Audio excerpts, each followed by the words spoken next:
कहाँ चले गए वो खैरपुर डालने वाले लोगों,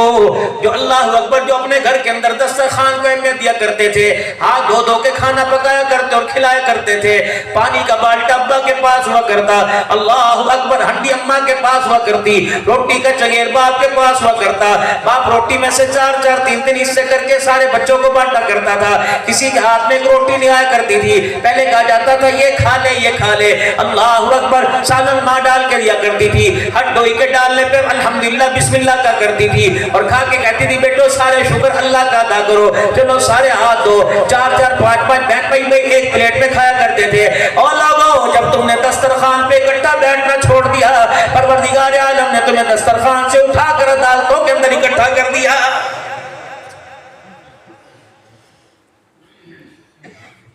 खैरपुर वालों, जरा गौर करियो, फकीर की बात को पल्ले बांध लो, खबरदार, जिस गैरत को 50 साल बचाते बचाते गुजर गए, उस गैरत को जमीन की तकसीम के लिए, विरासत के लिए अल्लाह के वास्ते अदालत के कटहरे में ना लाइयो, अम्मा को अदालत के कटहरे में ना बुलाइयो, भाईजान को 2 मरने ज्यादा तो कम दे दियो, कब अल्लाह वास्ते तुझे अपना काम छोड़ना हो, मैं जमीन छोड़ना हूं, लेकिन मेरी गैरत गवारा नहीं करती।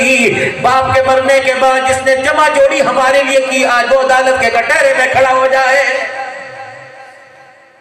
क्या पता तुम्हारे खैरपुर में ऐसा ना हो, वरना कहीं मैं तुम्हें इलाके ऐसे दिखा दूं,